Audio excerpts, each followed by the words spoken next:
Welcome to Coaching Focus. In this video, we're going to look at the GROW model. The GROW model stands for Goal, Reality, Options and Will. And it is probably one of the best known models, coaching models that's out there. But I would also say it's probably one of the models which is misunderstood by most. So let's look at the GROW model in detail.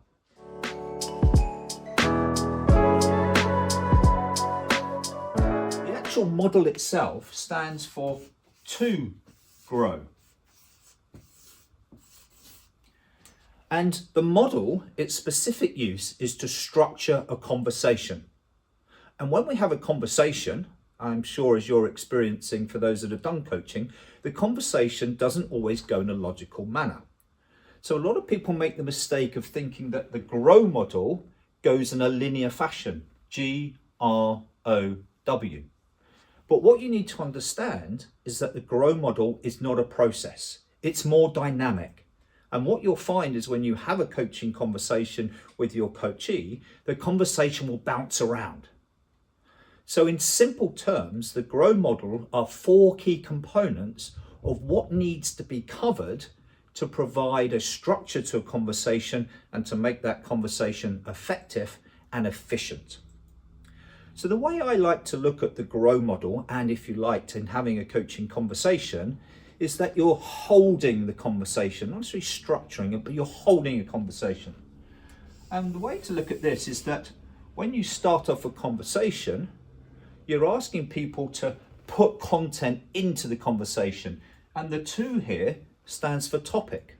And a classic topic question would be, what would you like to talk about?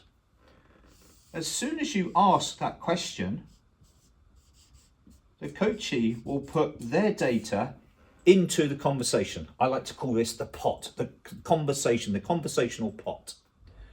And my experience, 99.9% of the time, is this data doesn't go straight to goal, it goes to a place of reality. Because what they give you is that data that's at the forefront of the mind. So as we can see, the GROW model is already broken because it isn't linear. So when we're having a conversation, what will tend to happen is the conversation, the coachee will start by giving you data primarily focused around reality. And as a good coach, what you want to be doing is exploring the different elements and understanding that reality in conversation. But saying that, at some point, we want to create structure and efficiency within that conversation. And sometimes, most of the time, we've only got a certain amount of time. So we need to understand quite early on what the individual wants to get from or get out of the conversation. So at some point in understanding the reality, we do need to bring them back up to the goal.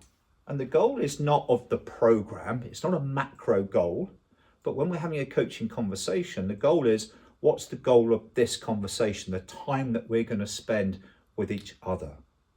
So classic goal questions would be, what would you like to get out of this conversation? What does success look like? And what they'll be doing is utilizing probably the data from here to clarify and process clarity into what they want to get out of the conversation. So let's say, for sake of argument, they want to get A out of the conversation. So what I like to do, just to make sure that both parties are clear on where we're going in this conversation and what the goal and destination is in the time we have with each other, I like to say, so what you want out of this conversation is A. And I use that as sort of like a North Star and giving me direction and the coachee direction of where we're heading in the time in the conversation we have with each other. And once they've articulated that, a very simple question, which will take us straight back into reality, is tell me more or help me understand. So we know we're going to A, but we then take the A or the goal down here and explore more. And we're starting to, if you like, filter out the stuff that isn't relevant to A and starting to get the individual to focus.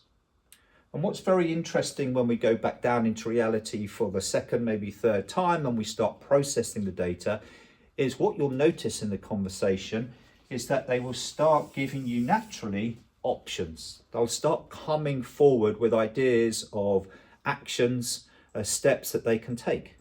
And I find that very powerful, that when we have that as an option, they're in that sort of solution focused mindset about what they can do. And I like to grab that opportunity.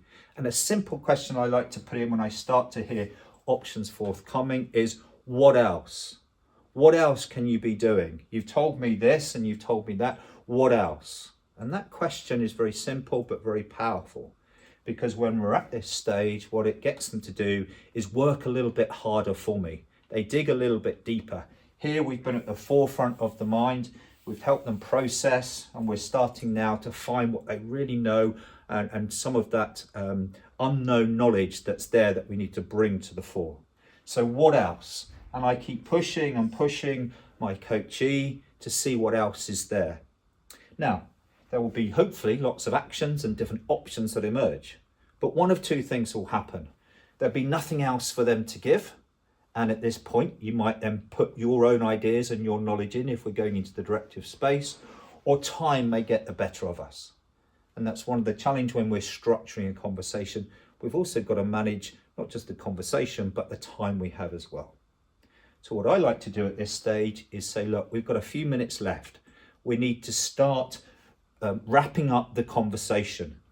And this is the W up here. And yes, it stands for wrapping up, because we need to leave the conversation in a great place.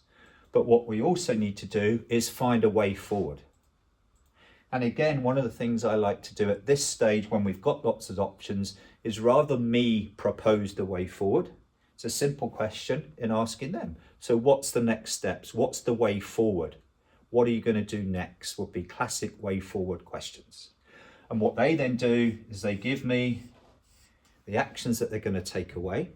And when they're articulating the way forward, I'm also listening for their willingness, their commitment that you might read in some books for the W.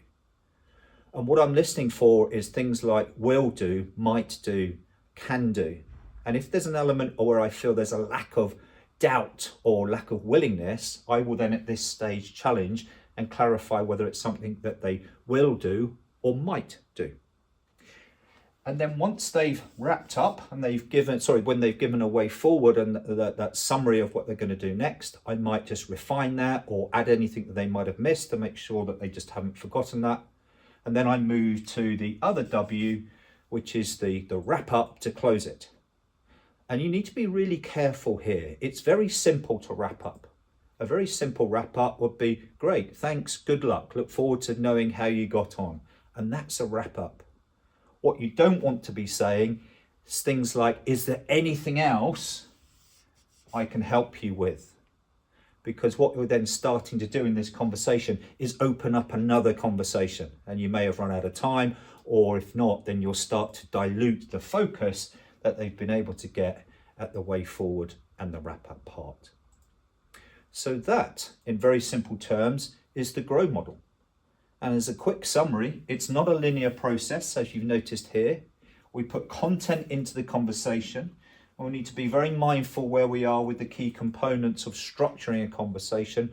And a good coach would manage the conversation in structuring it, and also be very aware of the time and, of course, the coachee that they're operating with, and noticing the great data that shows up.